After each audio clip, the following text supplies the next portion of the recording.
хууль зүй дотоод хэргийн яам, хууль зүйн үндэсний хүрээлэн, хөгжлийн бэрхшээлтэй иргэдийн бизнес инкубатор төв төрийн бүс байгууллага үзүүлж байна.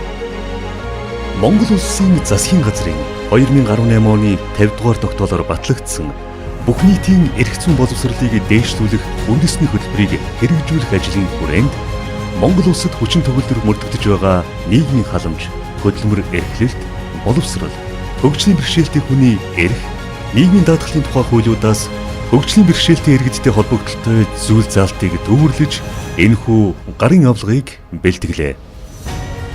Хууль зүй дотоод хэргийн яам, хууль зүйн үндэсний хүрээлэн, хөгжлийн бэрхшээлтэй иргэдийн бизнес инкубатор төв төрийн бүс байгууллага. Боловсролын тухай хууль. Боловсролын тухай хууль.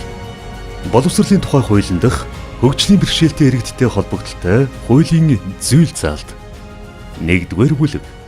Нийтлэг үндэслэл. 1-р зүйл хуулийн зорилт. 1-1. Энэ хуулийн зорилт нь боловсролын үндсэн зарчим, тогтолцоо, агуулга, удирдлага, зохион байгуулалт, боловсролын харилцаанд оролцогчдын эрх, үүрэг, хүлээх хариуцлагыг тодорхойлж, иргэний сурч боловсрох эрхийг хангахтай холбогдсон нийтлэг харилцааг зохицуулахад оршино. 3-р зүйл хуулийн нэр томьёо. 3-1-9. Хөгжлийн бэрхшээлтэй суралцагч гэж хөгжлийн бэрхшээлтэй хүний эрхийн тухай хуулийн 3-р зүйлийн 3-1-д заасан эрг нэг. 4-р зүйл боловсролын зорилго. 4-1. Монгол улсын боловсролын зорилго нь иргэнийг оюун ухаан, ёс суртахуун, бие биелдрийн зохих чадвартай, хүмүүнлэг ёсыг дээдлэн сахидаг, бие даан сурах, ажиллах, амьдрах чадвартай болгон төлөвшүүлэхэд оршино. 5-р зүйл боловсролын үндсэн зарчим. 5-1-4. Иргэнийг сурч боловсроход үндэс угсаа, хэл, арьсны өнгө, нас, хүйс, хөгжлийн онцлог, эрүүл мэнд, нийгмийн гарал, байдал, хөрөнгө чинээ, эрхэлсэн ажил, албан тушаал, шашин шүтлэг, үзэл бодлоор нь ялгуурлан гадуурхахгүй байх, их хэлээрээ сурч боловсрох тэгш боломж нөхцлөөр хангана. 2-р бүлэг боловсролын хөтөлбөр агуулга стандарт. 12-р зүйл ерөнхий боловсролын сургууль. 12-9. Ерөнхий боловсролын сургуульд суралцах хөгжлийн бэрхшээлтэй хүний насны зэрэг, боловсрол, эрүүл мэндийн асуудал эрхэлсэн төрийн захиргааны төв байгууллага тогтооно. 13-р зүйл боловсролын байгууллагын тогтолцоо. 13-1. Боловсролын байгууллагын тогтолцоо нь сургалтын, эрдэм шинжилгээ, арга зүйн, боловсролын үнэлгээний, мэргэжил дэвшлүүлэх сургалт арга зүйн болон бусад байгууллагаас бүрдэнэ. 13-3. Ерөнхий боловсролын бусад сургууль нь хөгжлийн бэрхшээлтэй хүүхдэд бага, суурь, бүрэн дунд боловсрол эзэмшүүлэх нөхцөлийг бүрдүүлэх үүрэгтэй. 13-3. Тусгай сургууль нь боловсролын асуудал эрхэлсэн төрийн захиргааны төв байгууллагын харьяанд байна. 13-6. Ерөнхий боловсролын тусгай сургуульд энэ хуулийн 12-6-д заасан ажилтнаас гадна хөгжлийн бэрхшээлтэй хүүхдэд сэргээн засах, чирэгжүүлэх, эрүүл мэндийн анхан шатны тусламжийг үзүүлэх чиглэлээр мэргэшсэн эмч, совлогч, туслах багш, сэргээн засалж, сэтгэл зүйч ажиллана. 13-8. Ерөнхий боловсролын сургуульд ажиллаж байгаа нэг багшид ноогдох хөгжлийн бэрхшээлтэй суралцагчийн тоог боловсролын, нийгмийн хамгааллын, санхүүгийн асуудал эрхэлсэн төрийн захиргааны төв байгууллага хамтран тогтооно. 13-9. Хөгжлийн бэрхшээлтэй суралцагчийн боловсролын үнэлгээний журмыг боловсролын асуудал эрхэлсэн засгийн газрын гишүүн батлана. 13-10.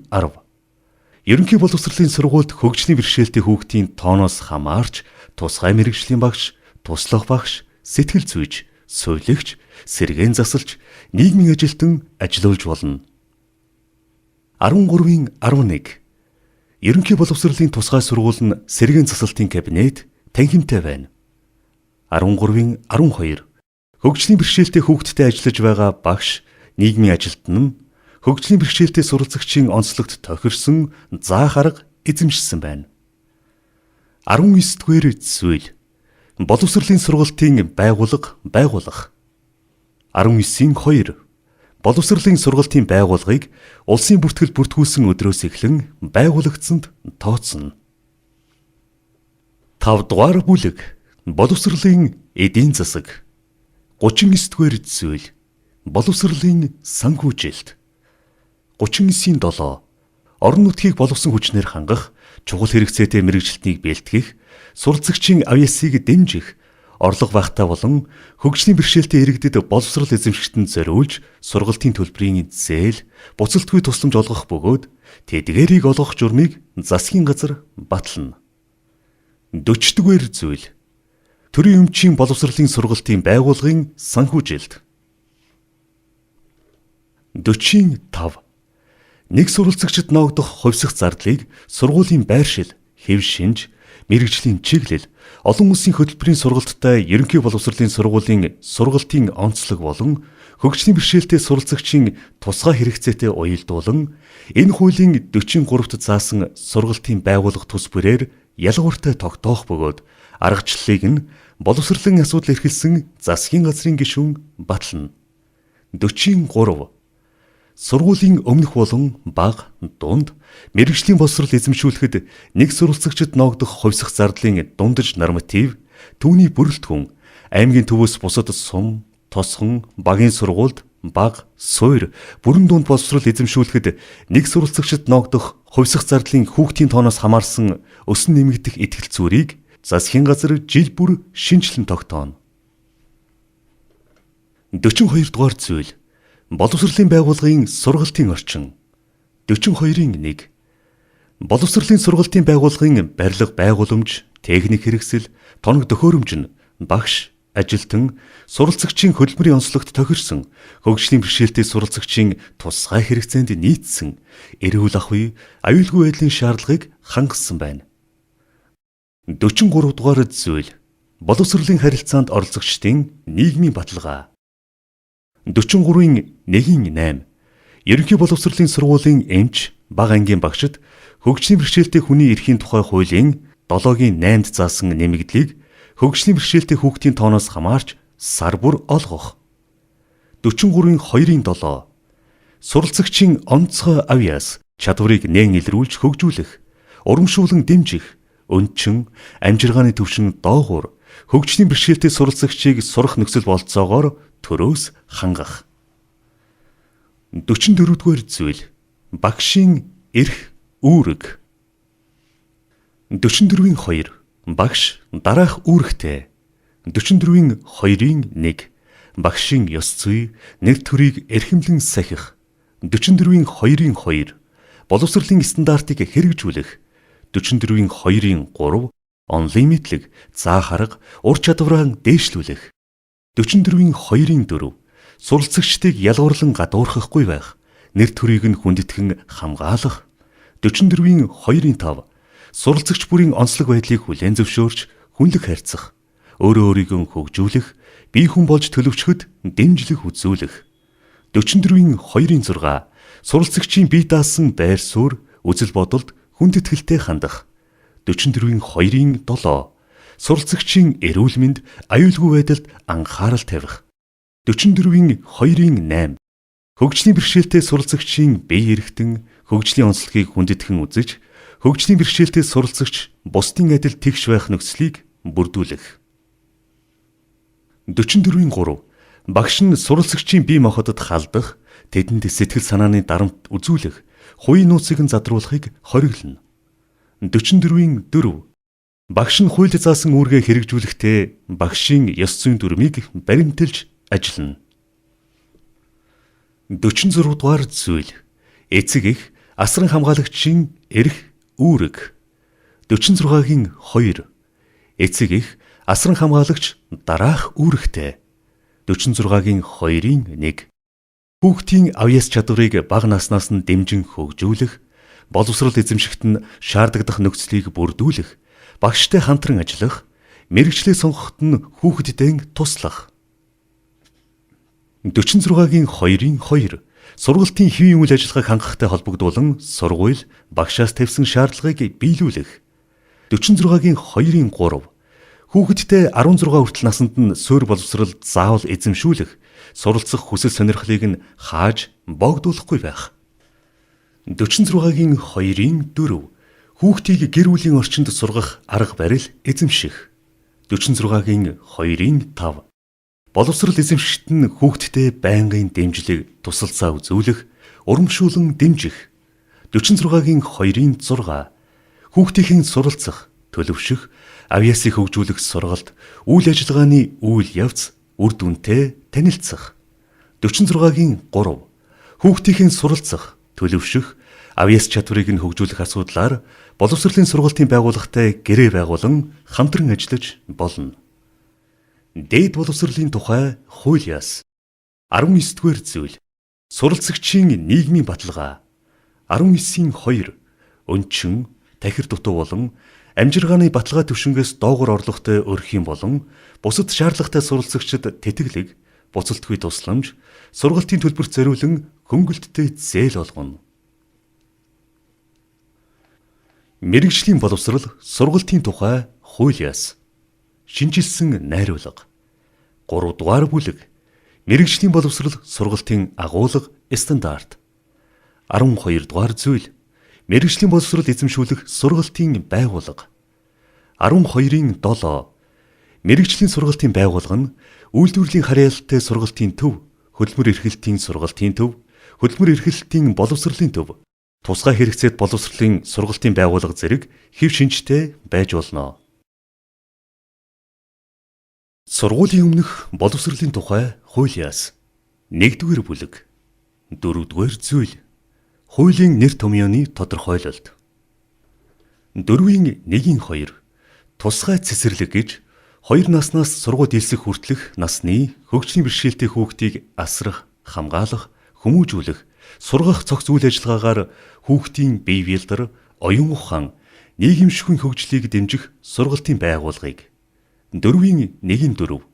Асрамжийн цэцэрлэг гэж 2 наснаас сургууль дэлсэх хүртэлх насны эцэг эх, асран хамгаалагчгүй болох нь албан ёсоор тогтоогдсон өнчин, хагас өнчин хүүхдийг асрах, хамгаалах, хүмүүжүүлэх, сургах цогц үйл ажиллагаагаар хүүхдийн бие биелдар, оюун ухаан, нийгэмшгүй хөгжлийг дэмжих сургалтын байгууллагыг. 3 дугаар бүлэг. Цэцэрлэг, түүний зохион байгуулалт. 8 дугаар зүйл. Цэцэрлэг. 8-ийн 14. Сургуулийн өмнөх боловсрол олгож байгаа байгууллагад хөгжлийн бэрхшээлтэй хүүхдийн тооноос хамаарч тусгай мэргэжлийн багш, туслах багш, эмч, сэргээн засалч, нийгмийн ажилтан ажиллуулж болно. 8-ийн 15. Сургуулийн өмнөх боловсрол олгож байгаа байгууллагын нэг багшид ногдох хөгжлийн бэрхшээлтэй хүүхдийн тоог боловсролын нийгмийн хамгааллын, санхүүгийн асуудал эрхэлсэн төрийн захиргааны төв байгууллага хамтран тогтооно. 9-ийн 9. Хөнгөн хэлбэрийн хөгжлийн бэрхшээлтэй хүүхдийг цэцэрлэгийн ердийн бүлгийн хүүхдүүдтэй хамт сургаж болох бөгөөд хөнгөн хэлбэрийн хөгжлийн бэрхшээлтэй 2 хүртэл хүүхэд нэг бүлэгт байж болно. 9-ийн 10. Сургуулийн өмнөх боловсролын хувилбарт сургалтыг зохион байгуулах журмыг боловсролын асуудал эрхэлсэн төрийн захиргааны төв байгууллага батлана. 9-ийн 11. Сургуулийн өмнөх боловсролын тусгай цэцэрлэг нь сэргээн засалтын кабинет танхимтай байна. 9-ийн 12. Хөгжлийн бэрхшээлтэй хүүхдтэй ажиллаж байгаа багш, нийгмийн ажилтан нь хөгжлийн бэрхшээлтэй суралцагчийн онцлогт тохирсон заах арга барилыг эзэмшсэн байна.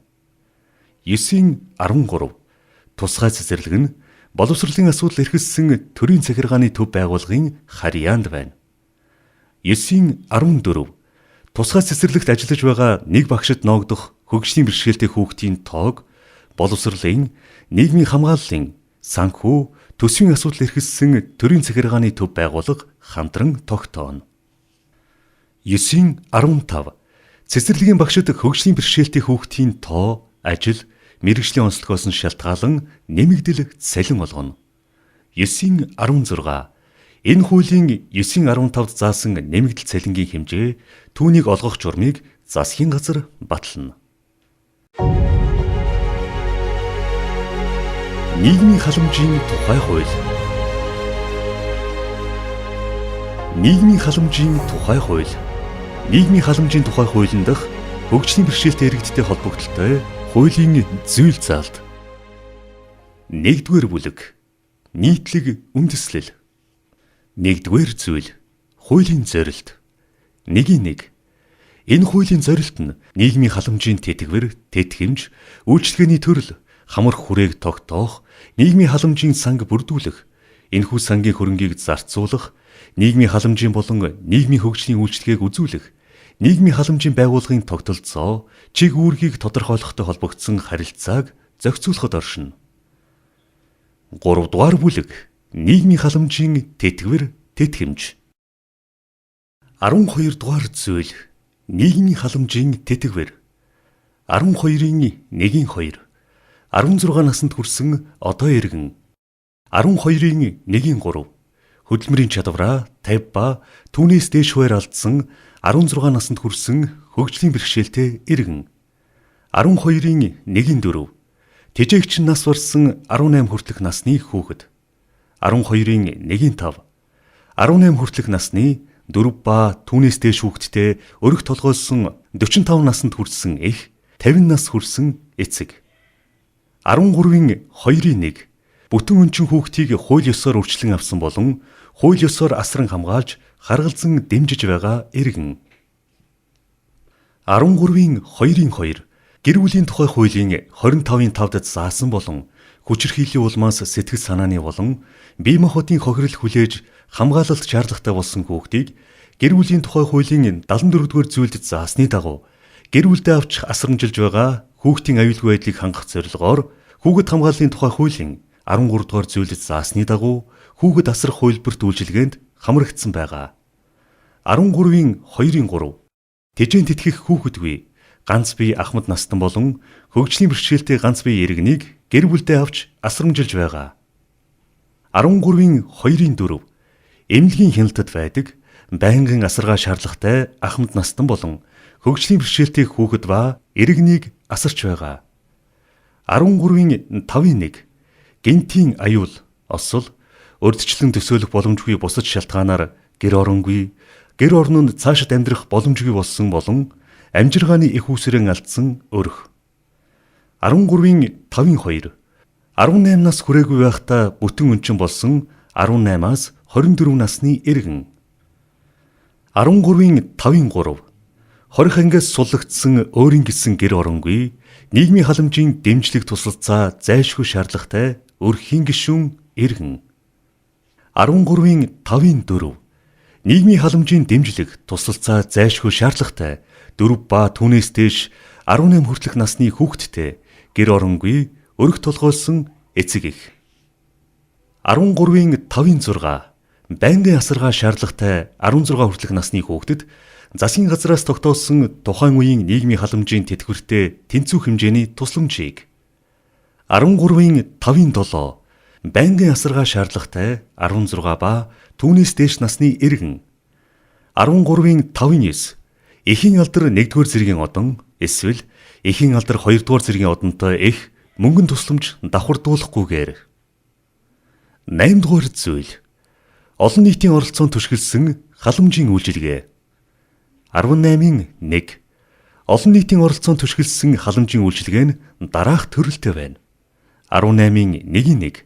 Амьдралын этгэл үнэмшил, бие даан амьдрах чадвар, хөдөлмөрийн дадал олгох, авиасыг дэмжих зорилгоор сургалт зохион байгуулах. 18-ийн 1-2. Зөвлөгөө өгөх. 18-ийн 1-3. Сэргээн засах үйлчилгээнд хамруулах. 18-ийн 1-4. Төр байрлуулан асрамжлах, хүчирхийлэлд өртсөн хүнийг төр хамгаалан байрлуулах. 18-ийн 1-5. Өдрийн үйлчилгээнд хамруулах. 18-ийн 1-6. Гэрийн асрамж, халамжийн үйлчилгээнд хамруулах. 18-ийн 1-7. Иргэн түүний гэр бүлийн хэрэгцээнд тулгуурласан нийгмийн халамжийн бусад үйлчилгээг үзүүлэх. 18-ийн 1-8. Гэр оронгүй иргэн түүний гэр бүлийн гишүүдийн амьдрах итгэлийг нэмэгдүүлэх, нийгэмшүүлэх, бичиг баримтжуулах, төр хоноглох байранд байрлуулах. 18-ийн 1-9. нийгмийн халамжийн дэмжлэг тусалцаа зайлшгүй шаардлагатай энэ хуулийн 3.1-2, 18.2 заасан өрх, иргэнийг нийгэмшүүлэх, хамт олонны бүлгийг бүрдүүлэх, орлогын их үүсвэртэй болгох төсөл хэрэгжүүлэх, амьдрах ухаанд сургах. 19-р зүйл төрөлдсөн асрамжийн үйлчилгээ. 19-1 төрөлдсөн асрамжийн үйлчилгээ нь дараах төрөлтэй байна. 19-1-2 хөгжлийн бэрхшээлтэй иргэний асрамжийн үйлчилгээ. 19-2 төрөлдсөн асрамжийн үйлчилгээнд дараах иргэнийг хамруулна. 19-2-1 тэжээнд итгэх хүүхэдгүй, биедан амьдрах чадваргүй, ганц бие, эсвэл тэжээнд итгэх хүүхэд нь ахмад настан хөгжлийн бэрхшээлтийн улмаас дэмжлэг тусалцаа үзүүлэх чадваргүй, тэжээнд итгэх үүрэгтэй этгээд нь тухайн ахмад насны эсрэг хүчирхэл үйлдсэн болох нь тогтоогдсон бөгөөд олон нийтийн оролцоонд түшгэлсэн халамжийн үйлчлэгэнд хамрагдах боломжгүй ахмад настан. 19-2-2 мэргэжлийн үйлчилгээ тусгай нөхцөл шаардагдсан болон тэжээнд итгэх хүүхэдгүй, биедан амьдрах чадваргүй ганц бие, хөгжлийн бэрхшээлтэй иргэн. 19-2-3 хүнд нөхцөлд байгаа гэр бүлийн тухай хуулийн 25-5-д заасан болон байнгын асрамжинд байдаг хөгжлийн бэрхшээлтэй 18 хүртэлх насны хүүхэд. 19-3 энэ хуулийн 19-1-2, 19-1-3-т заасан асрамжийн үйлчилгээг үйлчлүүлэгчийн өвөрмөц хэрэгцээ, нас хүүсийн онцлогийг харгалзан наривчлан ангилж төрүүлжүүлж болно. 19-4 энэ хуулийн 19-2-1, 19-2-4-т заасан хүүхэд ба иргэнийг төрөлцсөн асрамжийн үйлчилгээнд хамруулах тухай шийдвэрийг аймаг нийслэл дүүргийн нийгмийн халамжийн үйлчилгээний байгууллагын саналыг үндэслэн аймаг нийслэл дүүргийн засаг дарга гаргана. 19-5 төрөлцсөн асрамжийн үйлчилгээнд хамрагдсан иргэний дор дүрцсэн зардлын норматив, эд хөрөнгийн эдэлгээний хугацаа, журмыг нийгмийн халамжийн асуудал эрхэлсэн засгийн газрын гишүүн баталж мөрдүүлнэ. 19-5-1 хоол хүнс, хувцас, эм, ариун цэврийн болон хичээлийн хэрэглэгдэхүүний нэг хүнд ногдох зардлын норматив, эдэлгээний хугацаа. 19-8 төрөлцсөн асрамжийн үйлчлэгэнд хамрагдаж байгаа нийгмийн даатгалын болон халамжийн тэтгэвэр авагч ахмад настан 18 ба түүнээс дээш насны хөгжлийн бэрхшээлтэй иргэний тогтоогдсон тэтгэврийнх нь 70%-ийг асруулж байгаа иргэнд 30%-ийг тухайн асрамжийн үйлчлэгээ үзүүлж байгаа байгууллагад нийгмийн халамжийн асуудал эрхэлсэн засгийн газрын гишүүний баталсан журмын дагуу олгоно.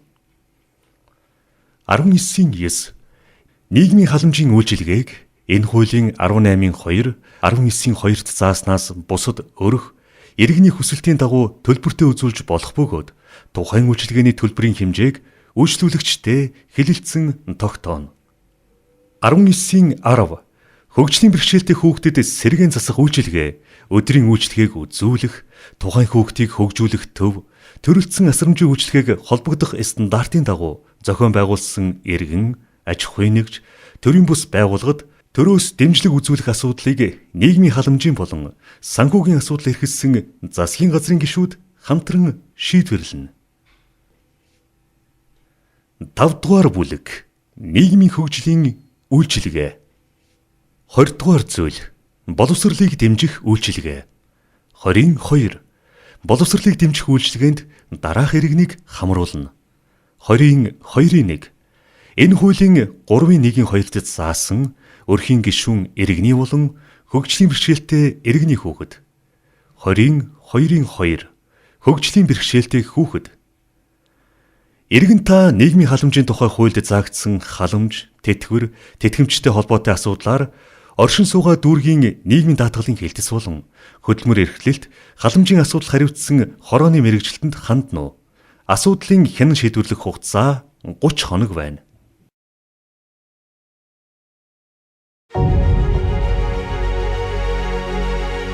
Нийгмийн даатгалын тухай хууль. Нийгмийн даатгалын тухай хууль. Нийгмийн даатгалын тухай хуулийн дах хөгжлийн бэрхшээлтэй иргэдтэй холбогдлолтой хуулийн зүйл заалт. 1-р бүлэг. Нийтлэг үндэслэл. 1-р зүйл хуулийн зорилт. Энэ хуулийн зорилт нь нийгмийн даатгалын төрөл, хэлбэр, хамрах хүрээг тогтоож, нийгмийн даатгалд даатгуулж шимтгэл төлөх, нийгмийн даатгалын санг бүрдүүлэх, зарцуулах болон нийгмийн даатгалын байгууллага, нийгмийн даатгалын байцаагчийн үйл ажиллагааны эргэцэн үндсийг тодорхойлж, тэдгээрийг хэрэгжүүлэхтэй холбогдсон харилцааг зохицуулахад оршино. Хоёрын эштрийг нэгдүгээр зүйлд хуулийн нэр томьёо. Хоёрын эштрийг нэгдүгээр зүйлийн 8-д тэтгэвэр гэж даатгуулагчийг өндөр наслахад насан туршид нь мөн дахир дутуу болоход хөдөлмөрийн чадвар нь сэргээгт хүртэл эсвэл өндөр насны тэтгэвэр авах насанд хүртэл нас барахт нь түүний гэр бүлийн хөдөлмөрийн чадваргүй гишүүдийн нийгмийн баталгааг хангах зорилгоор нийгмийн даатгалын сангаас сар бүр олгох мөнгөн хөрөнгийг. Хоёрын эштрийг нэгдүгээр зүйлийн 10-д төлбөр гэж үйлдвэрлэлийн осол мэргэжлээс шалтгаалсан өвчний улмаас хөдөлмөрийн чадвараа 30 буюу түүнээс дээш хувиар алдсан даатгуулагчид нийгмийн даатгалын сангаас нөхөн олгох хиймэл эрхтэн, засал эмчилгээний үн, аршаан болон мэргэжлээс шалтгаалсан өвчний сувилийн газрын үйлчилгээний хувьсах зардлыг.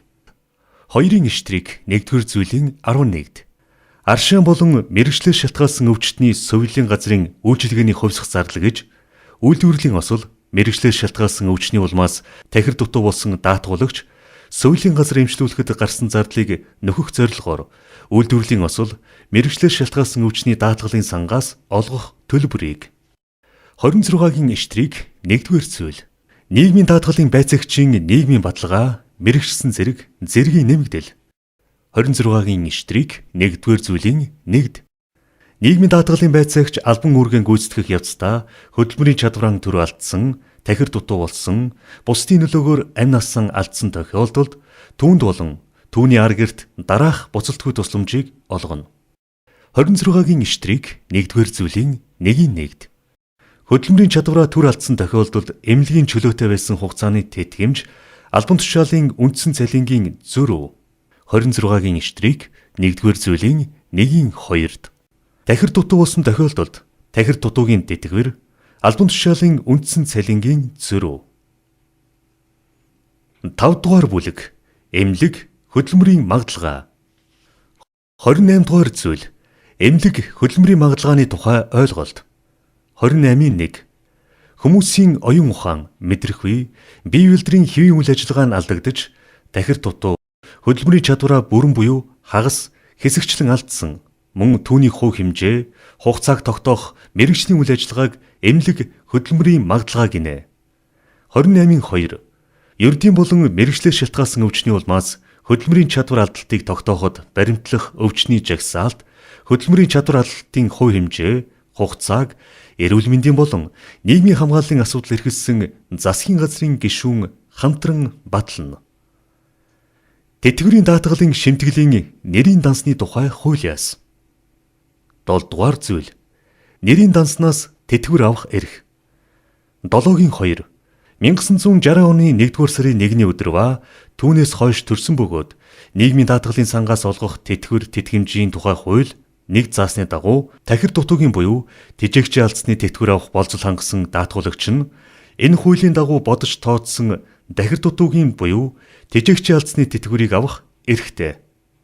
8 дугаар зүйл тэтгэврийг тооцох. 8-3 тахир дутуугийн тэтгэврийг нэрийн данснаас тооцоход 8-1 хөдөлмөрийн чадвараа бүрэн алдсан бол сүүлийн 3 жилийн дундаж сарын хөдөлмөрийн хөлөс түүнтэй адилтгах орлогын 60%-аар. 8-3-2 хөдөлмөрийн чадвараа хагас алдсан бол сүүлийн 3 жилийн дундаж сарын хөдөлмөрийн хөлөс түүнтэй адилтгах орлогоос хөдөлмөрийн чадвараа алдсан хувьд ногдох хэмжээгээр бодож тогтооно. 9-р зүйл тэтгэврийн доод хэмжээ. 9-3 тахир дутуугийн болон тэжээгчийн алдсны тэтгэврийн доод хэмжээ нь өндөр насны тэтгэврийн доод хэмжээтэй адил байна. Нийгмийн даатгалын сангаас олгох тэтгэвэр тэтгэмжийн тухай хуулиас. 3 дугаар бүлэг тахир дутуугийн тэтгэвэр. 7 дугаар зүйл тахир дутуугийн тэтгэвэр авах эрх. 7-1 тэтгэврийн даатгалын шимтгэлийг нийтдээ 20-с доошгүй жил эсвэл тахир дутуу болохын өмнөх 5 жилийн 3 жилд нь төлсөн даатгуулагч ердийн өвчин, тарилгын дараах хүндрэл, ахын ослын улмаас хөдөлмөрийн чадвараа 50-аас доошгүй хуваар байнга буюу удаан хугацаагаар алдаж тахир дутуу болсон бол тахир дутуугийн тэтгэвэр тогтоолгон авах эрхтэй. 7-гийн 2. Энэ зүйлийн нэг дэх хэсэгт заасан шимтгэл төлөх хугацааг хангаагүй даатгуулагч нийтдээ 3-аас доошгүй жил тэтгэврийн даатгалын шимтгэл төлсөн байвал шимтгэл төлсөн нийт хугацаанд ногдох тахир дутуугийн тэтгэврийг хувь тэнцвүүлэн тогтоолгож авах эрхтэй. 8-р зүйл тахир дутуу болсныг тогтоох. 8-1. Тахир дутуу болсныг хөдөлмөрийн чадвараа бүрэн алдсан, хагас буюу хэсэгчлэн алдсан гэж ангилна. 8-2. Даатгуулагчийн хөдөлмөрийн чадвар алдалтын хувь хэмжээ, түүний хугацааг эмнэлэг хөдөлмөрийн магадлах комисс тогтооно. 8-3. Тахир дутуу болсныг тогтооход баримтлах өвчний жагсаалтыг эрүүл мэндийн асуудал хариуцсан төрийн захиргааны төв байгууллага батлана. 9-р зүйл тахир дутуугийн тэтгэврийн хэмжээ. 9-1. Даатгуулагч хөдөлмөрийн чадвараа бүрэн алдаж тахир дутуу болсон бол тахир дутуугийн тэтгэврийг түүний хөдөлмөрийн хөлснөөс энэ хуулийн 5 дугаар зүйлийн 1-2 дахь хэсэгт заасан хувь хэмжээгээр тогтооно. 9-2. Даатгуулагч хөдөлмөрийн чадвараа 50-аас доошгүй хуваар алдаж тахир дутуу болсон бол тахир дутуугийн тэтгэврийг түүний хөдөлмөрийн хөлсний энэ хуулийн 5 дугаар зүйлийн 1-2 дахь хэсэгт заасан хувь хэмжээнд ногдох хэсгээс хөдөлмөрийн чадвар алдалтын хувь хэмжээгээр бодож тогтооно. 9-3. Тахир дутуугийн бүрэн тэтгэврийн доод хэмжээ нь өндөр насны бүрэн тэтгэврийн доод хэмжээтэй, тахир дутуугийн хувь тэнцвүүлэн тогтоосон тэтгэврийн доод хэмжээ нь өндөр насны хувь тэнцвүүлэн тогтоосон тэтгэврийн доод хэмжээтэй тус адил байна. 10 дугаар зүйл тахир дутуугийн тэтгэврт олгох хугацаа. Тахир дутуугийн тэтгэврийг хөдөлмөрийн чадвараа алдсан өдрөөс эхлэн хөдөлмөрийн чадвар нь сэргээгдэх хүртэл хэрв тэтгэвэр авагч нас барвал нас барсны дараагийн сар дуустал олгоно. 11-р зүйл тахир дутуу болсныг нөхөн тогтоож тэтгэврийг нөхөн олгох. 11-1. Хүндэтгэх шалтгаанаар эмнэлэг хөдөлмөрийн магадлалаа тогтоолгож чадаагүй даатгуулагчийн тахир дутуу болсныг нөхөн тогтоосон бол 2 сараас хэтрэхгүй хугацааны тэтгэврийг нөхөн олгоно. 11-2. Даатгуулагчийн хөдөлмөрийн чадвар нөхөн сэргээхдэггүй болсны улмаас хөдөлмөрийн чадвараа алдсан хугацааг сунгасан буюу нөхөн тогтоосон бол тухайн хугацааны тэтгэврийг нөхөн олгож болно. Хэрв энэ хугацаанд хөдөлмөрийн чадвар алдалтын хувь хэмжээ өөрчлөгдвөл урьд тогтоогдсон тэтгэврийн хэмжээг баримтлан тэтгэврийг нөхөн олгоно. 11-3. Тахир дутуугийн тэтгэвэр авч байсан даатгуулагч хөдөлмөрийн чадвараа нөхөн сэргээгдснээс хойш 6 сарын дотор дахин тахир дутуу болсон тохиолдолд түүнд урьд тахир дутуугийн тэтгэвэр тогтоолгоход баримтлсан хөдөлмөрийн хөлсний хэмжээ, шимтгэл төлсөн хугацааг үндэслэн тэтгэвэр тогтооно. 4-р бүлэг тэжээгчийн алдсны тэтгэвэр. 12 дугаар зүйл тэжээгчийн алдсны тэтгэвэр авах эрх. 12-3. Тэтгэврийн даатгалын шимтгэлийг нийтдээ 5-аас доошгүй жил, үүнээс 1 жил нь тасралтгүй төлсөн тэжээгч нас барсан бол гэр бүлийн хөдөлмөрийн чадваргүй гишүүд нь түүний шимтгэл төлсөн нийт хугацаанд ногдох тэжээгчийн алдсны тэтгэврийг хувь тэнцвүүлэн тогтоолгож авах эрхтэй. 13 дугаар зүйл тахир дутуу иргэнд тэжээгчийн алдсны тэтгэвэр тогтоох. Тэжээгч нь нас барсан бөгөөд өөр төрлийн тэтгэвэр авдаггүй тахир дутуу иргэнд хөдөлмөрийн чадвараа бүрэн алдсан хугацаанд нь тэжээгчийн алдсны тэтгэвэр тогтоон олгож болно. 14-р зүйл тэжээгчийн алдсны тэтгэврийн хэмжээ нэмэгдэл. 14-2. Тахир дутуугийн тэтгэвэр авч байсан тэжээгч нас барсан бол тэжээгчийн алдсны тэтгэврийг хөдөлмөрийн чадвараа бүрэн алдсан жил тутамд нь 1% удаж нэмэгдүүлнэ. 14-3. Тэжээгчийн алдсны бүрэн тэтгэврийн доод хэмжээг хөдөлмөрийн чадваргүй 1 хүнд хөдөлмөрийн баталгаа төлсөний 50%-аар, 2 хүнд 75%-аар, 3 ба түүнээс дээш хүнд 100%-аар тус тогтооно. Харин тэжээгчийн алдсны хувь тэнцвүүлэн тогтоосон тэтгэврийн доод хэмжээ нь мөн хөлсний 50%-аас багагүй байна. 15 дугаар зүйл тэжээгчийн алдсны тэтгэвэр олгох хугацаа. 15-1. Тэжээгчийн алдсны тэтгэврийг тэжээгч нь нас барсан өдрөөс эхлэн хүүхдэд 19 нас хүртэл тахир дутуу иргэнд хөдөлмөрийн чадвараа алдсан хугацаанд нь тэтгэврийн насанд хүрсэн иргэнд нас барсны дараагийн сар дуустал тус тус олгоно. 16 дугаар зүйл тэжээгчийн алдсны тэтгэврийг нэгтгэн тогтоох. 16-гийн 1. Тэжээгчийн алдсны тэтгэврийг гэр бүлийн хөдөлмөрийн чадваргүй бүх гишүүнд нэгтгэн нэг тэтгэвэр тогтооно. Харин тогтоосон тэтгэврийг тэдний хүсэлтээр хөдөлмөрийн чадваргүй гишүүдэд адил хэмжээгээр хуваан олгож болно. 16-гийн 2. Энэ хуулийн 12 дугаар зүйлийн нэгдэх хэсгийн 1-3-т заасан гэр бүлийн хөдөлмөрийн чадваргүй гишүүний 2 тэжээгч нь нас барсан тохиолдолд тэжээгчийн алдсны тэтгэврийг нас барсан 2 даатгуулагчийн авч байсан хөдөлмөрийн хөлсний нийлбэрээс энэ хуулийн 14 дугаар зүйлд заасан хувь хэмжээгээр бодож тогтооно. 8 дугаар бүлэг тэтгэвэр тэтгэмж тогтоох олгох. 24 дугаар зүйл тэтгэвэр тэтгэмж тогтоолгох өргөдөл гаргах шийдвэрлэх хугацаа. 24-ийн 1. Тэтгэвэр тогтоолгох өргөдөл хуульд заасан холбогдох баримт бичгийг дор дурдсан хугацаанд бүрдүүлж нийгмийн даатгалын байгууллагад өгнө. 24-ийн 1-2.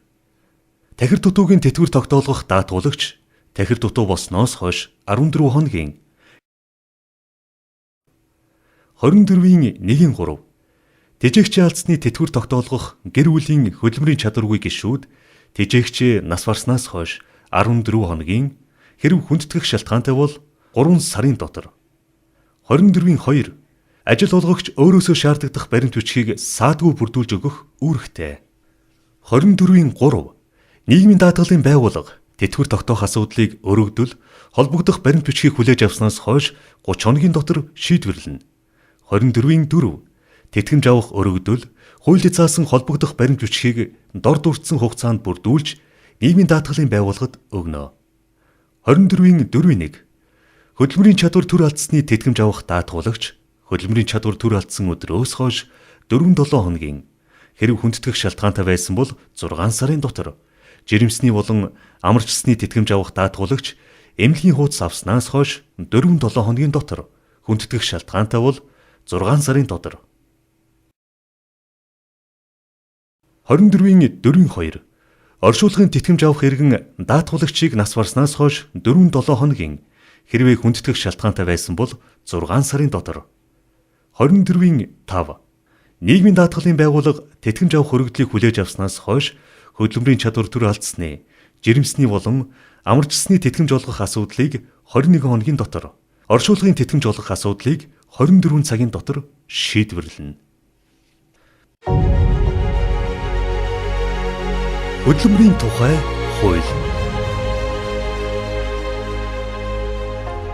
Хөдөлмөрийн тухай хууль. Хөдөлмөрийн тухай хуулийн дах хөгжлийн бэрхшээлтэй иргэдтэй холбогдолтой хуулийн зүйл заалт 1-р бүлэг нийтлэг үндэслэл. 1-р зүйл хуулийн зорилт. 1-1.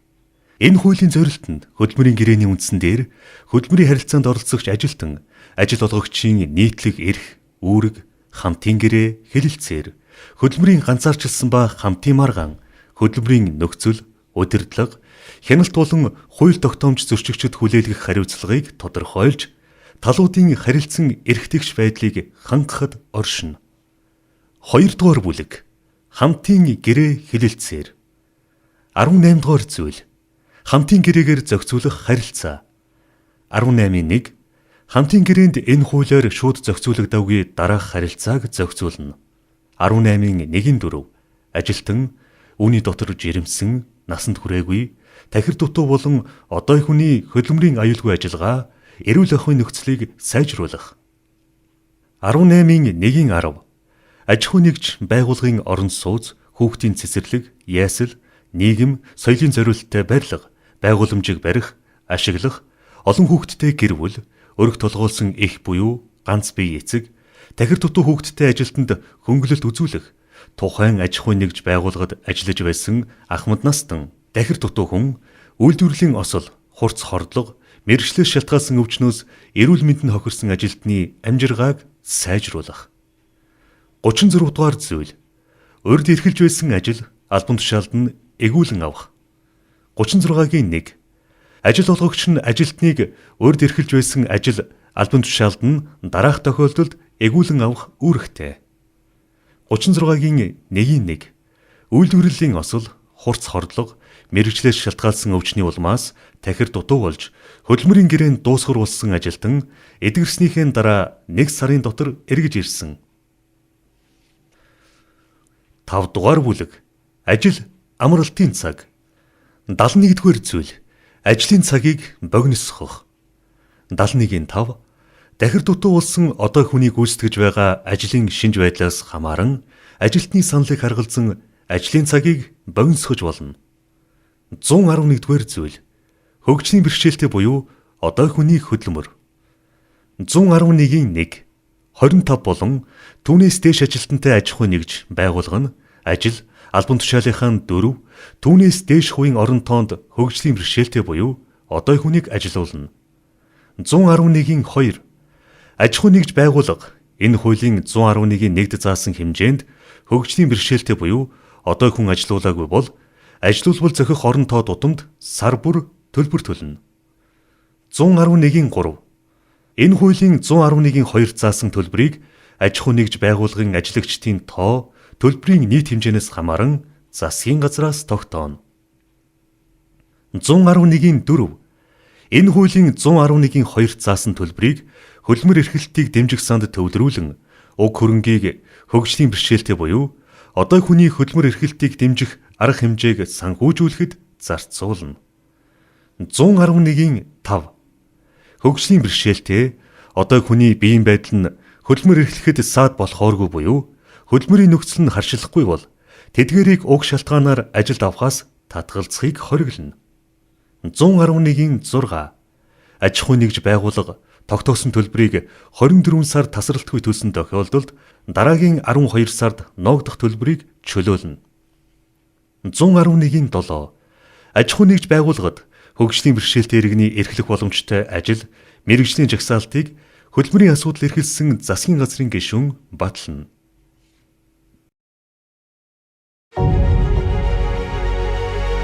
Хөгжлийн бэрхшээлтэй хүний эрхийн тухай хууль.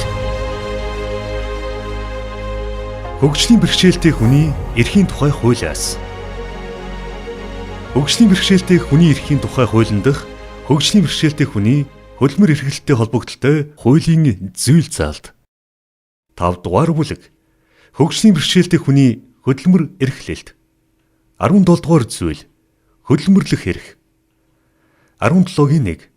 Хөгжлийн бэрхшээлтэй хүн ажилд орох, албан тушаал дэвших, цалин хөлс, нөхөн олгор авах, хөдөлмөр эрхлэх, хөдөлмөр эрхлэлтийг дэмжих арга хэмжээнд бусадтай адил тэгш хамрагдах эрхтэй.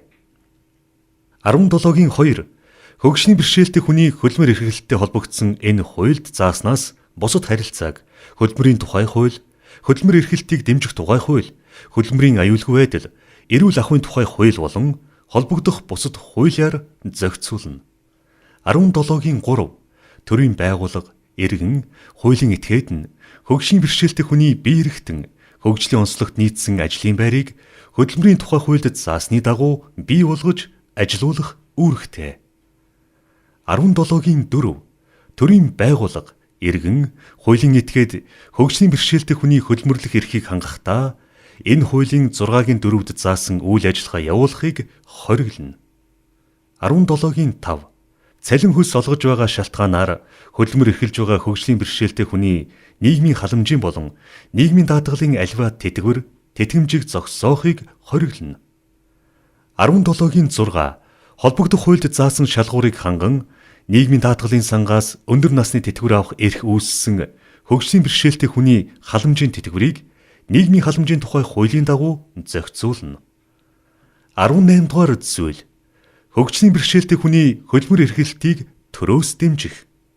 18-ийн 1. Хөгжлийн бэрхшээлтэй хүний хөдөлмөр эрхлэлтэд төрөөс дараах дэмжлэг үзүүлнэ. 18-ийн 1-1.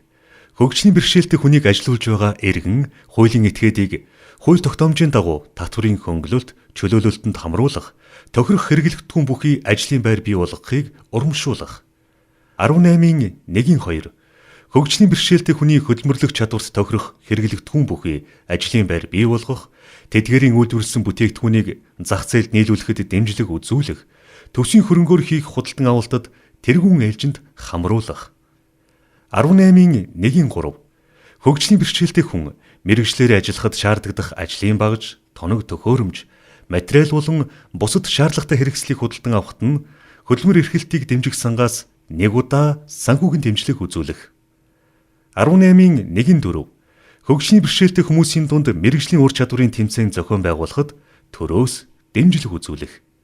18-1-5 Мэргэжлийн ур чадварын олон улсын тэмцээнд амжилттай оролцсон хөгжлийн бэрхшээлтэй хүнд урамшуулал олгох ба урамшуулал олгох журмыг хөдөлмөрийн асуудал эрхэлсэн төрийн захиргааны төв байгууллага батлах. 18-1-6 Хөгжлийн бэрхшээлтэй хүнд мэргэжлийн чиг баримжаа, ур чадвар олгох чиглэлээр үйл ажиллагаа явуулж байгаа сургалтын байгууллагад төрөөс дэмжлэг үзүүлэх. 19-р зүйл ажлын байрны сонгон шалгаруулалт. 19-1 төрийн байгууллага хуулийн этгээд нь ажлын байрны нээлттэй сонгон шалгаруулалт зарлахдаа хөгжлийн бэрхшээлтэй хүний онцлог хэрэгцээг харгалзан үзнэ. 19-2 Хөгжлийн бэрхшээлтэй хүн нээлттэй сонгон шалгаруулалтанд оролцохдоо түүний хөгжлийн бэрхшээлийн онцлог хэрэгцээ, шаардлагад тохирох тусламж, нэмэлт цаг ашиглах эрхтэй. 19-3 Хөгжлийн бэрхшээлтэй хүн энэ хуулийн 19-2-т заасан хэрэгцээ, шаардлагын талаар хүсэлт гаргасан тохиолдолд сонгон шалгаруулалт явуулж байгаа байгууллага хүсэлтийг хүлээн авах үүрэгтэй.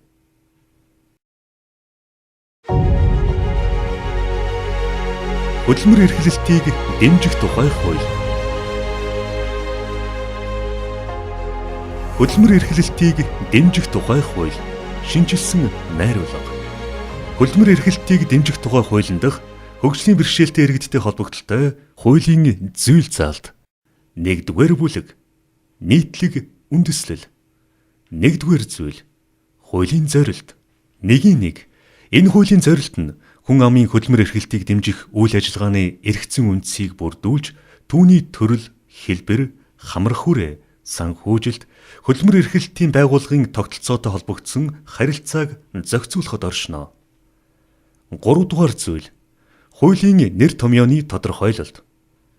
3-1-7 Ажил олоход хүндрэлтэй иргэн гэж хөдөлмөр эрхлэлтийн нэмэлт үйлчилгээ, нийгмийн халамжийн дэмжлэг, туслалцаа зайлшгүй шаардлагатай өрхийн хөдөлмөрийн насны хөдөлмөрийн чадвартай иргэн болон хөгжлийн бэрхшээлтэй иргэний нийгмийн хамгааллын тухай хуулийн 3-1-д заасан иргэн, 20 хангаас суллагдсан болон хөдөлмөрийн насанд хүрээд асрамжийн газраас гарсан иргэн, 6 сараас дээш хугацаагаар ажил олж чадахгүй байгаа иргэнийг. 3-р бүлэг. Хөдөлмөр эрхлэлтийг дэмжих арга хэмжээ. 5-р зүйл. Ажил олоход хүндрэлтэй иргэний хөдөлмөр эрхлэлтийг дэмжих. 15-1 Ажил олоход хүндрэлтэй иргэний хөдөлмөр эрхлэлтийг дэмжих зорилгоор энэ хуульд зааснаас гадна дараах дэмжлэг үзүүлнэ. 15-1 Ажил олоход хүндрэлтэй иргэнд хөдөлмөр эрхлэлтийн сургалтанд хамрагдах хугацаанд нь хоол, унааны зардлын хөнгөлтийг үзүүлж, энэхүү зардлыг хөдөлмөр эрхлэлтийг дэмжих сангаас санхүүжүүлэх. 15-1-2 Хөдөлмөрийн насанд хүрээд асрамжийн газраас гарсан болон 20 хангаас суллагдсан иргэнийг үйлдвэрлэл дээр дадлагжуулан үндсэн ажилтнаар 1 жилээс доошгүй хугацаагаар үргэлжлүүлэн ажиллуулж байгаа ажил олгогчид дадлагын хугацааны сургалтын зардлыг нөхөн олгож 1 жилийн цалин хөстэй тэнцэх хэмжээний санхүүгийн дэмжлэгийг нэг удаа олгох.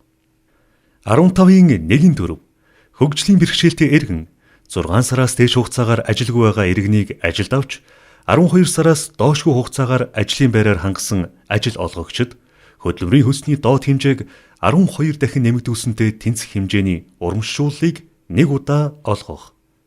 15-1-5 Хөдөлмөр эрхлэлтийн байгууллагад бүртгэлтэй хөгжлийн бэрхшээлтэй иргэн хөдөлмөрийн насанд хүрээд асрамжийн газраас гарсан болон 20 хангаас суллагдсан иргэнийг ажлын байраар хангаж нийгмийн асуудлыг шийдвэрлэх талаар тодорхой санаачлаг гаргаж үр дүнд хүрсэн ажил олгогчийг тусгай болцлын дагуу хөдөлмөр эрхлэлтийн үндэсний зөвлөлд шалгаруулж урамшуулах.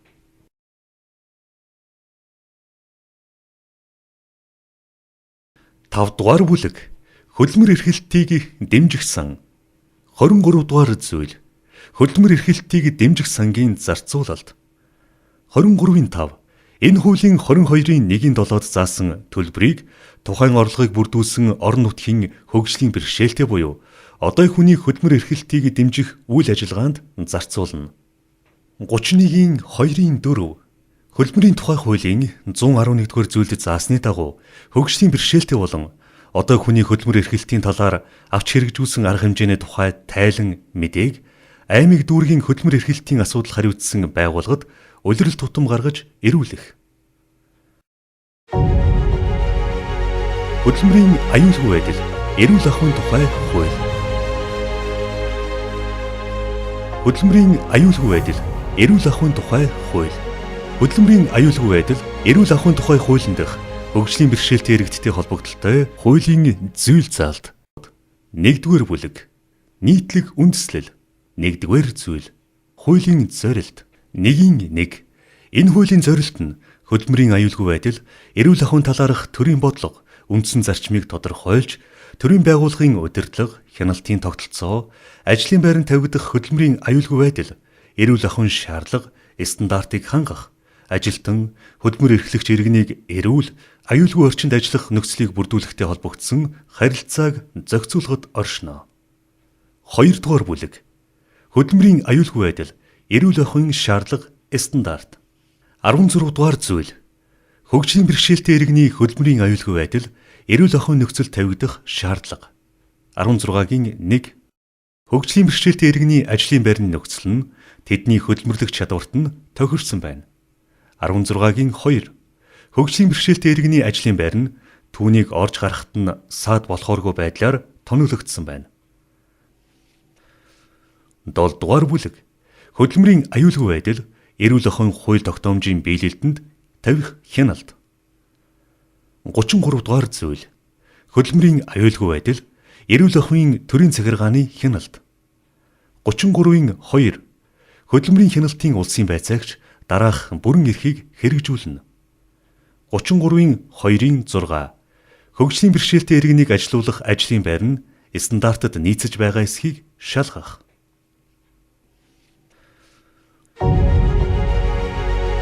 Аж ахуй нэгжийн орлогын албан татврын тухай хууль. Аж ахуй нэгжийн орлогын албан татврын тухай хууль.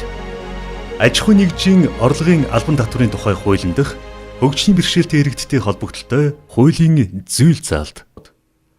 18-р зүйл албан татвараас чөлөөлөх. 18-ийн 1-4 25-аас дээш ажиллагчтай аж ахуй нэгжийн нийт ажиллагчдын 3/2 ба түүнээс дээш хувийг хараагүй ажилтан эзэлдэг бол уг аж ахуй нэгжийн орлого. 19-ийн 8 50-аас дээш хувиар хөдөлмөрийн чадвараа алдсан хөгжлийн бэрхшээлтэй иргэн ажилдаг аж ахуй нэгжид нийт ажиллагчдад хөгжлийн бэрхшээлтэй иргэний эзэлж байгаа хувь хэмжээгээр тооцсон албан татврын хөнгөлөлт үзүүлнэ. 19-ийн 10 хөгжлийн бэрхшээлтэй иргэдээс үүсгэн байгуулсан төрийн бүс байгууллагыг дэмжих зорилгоор аж ахуй нэгж иргэнээс хандивлсан 1 сая хүртэлх хэмжээний төгрөгийг ийхүү хандивлсан болох нь тогтоогдсон тохиолдолд тухайн татврын жилд уг аж ахуйн нэгжийн албан татвар ногдох орлогоос хасч тооцно. 39-р зүйл татврын улсын байцаагчийн эрхийн баталгаа. 39-ийн 4 татврын улсын байцаагч албан үүргэн гүйцэтгэж байхдаа хөдөлмөрийн чадвараа төрөлдсөн, тахир дутуу болсон, бусдын нөлөөгөөр амь насаа алдсан тохиолдолд түүнд болон түүний ар гэрт дараах буцалтгүй тусламж албан тушаалын цалингийн зөрүүг олгоно. 39-ийн 4-ийн 1 хөдөлмөрийн чадвараа төр алдсан тохиолдолд эмнэлгийн чөлөөтэй байсан хугацааны тэтгэмж албан тушаалын цалингийн зөрүү. 39-ийн 4-ийн 2 тахир дутуу болсон тохиолдолд тахир дутуугийн тэтгэвэр албан тушаалын цалингийн зөрүү. 39-ийн 4-ийн 3 амь насаа алдсан тохиолдолд ар гэрт нь хохирогчийн 3 жилийн албан тушаалын цалинтай нь тэнцэх хэмжээний 1 удаагийн буцалтгүй тусламж. Хувь хүний орлогын албан татврын тухай хуулиас. 16 дугаар зүйл албан татвараас чөлөөлөх орлого. 16-гийн 1 дараах орлогыг албан татвараас чөлөөлнө.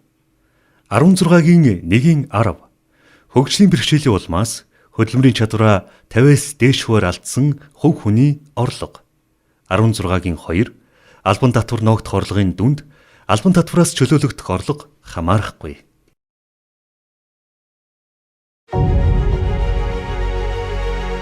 Хууль зүйн дотоод хэргийн яам, хууль зүйн үндэсний хүрээлэн, хөгжлийн бэрхшээлтэй иргэдийн бизнес инкубатор төв төрийн бүс байгууллага үзүүлж байна. Монгол Улсын засгийн газрын 2018 оны 50 дугаар тогтоолоор батлагдсан бүх нийтийн эрх зүйн боловсролыг дээшлүүлэх үндэсний хөтөлбөрийг хэрэгжүүлэх ажлын хүрээнд Монгол Улсад хүчин төгөлдөр мөрдөгдөж байгаа нийгмийн халамж, хөдөлмөр эрхлэлт, боловсрол, хөгжлийн бэрхшээлтэй хүний эрх, нийгмийн даатгалын тухай хуулиудаас хөгжлийн бэрхшээлтэй иргэдтэй холбогдолтой зүйл заалтыг дүүрлэж энэхүү гарын авлагыг бэлтгэлээ. Хууль зүйн дотоод хэргийн яам, хууль зүйн үндэсний хүрээлэн, хөгжлийн бэрхшээлтэй иргэдийн бизнес инкубатор төв төрийн бүс байгууллага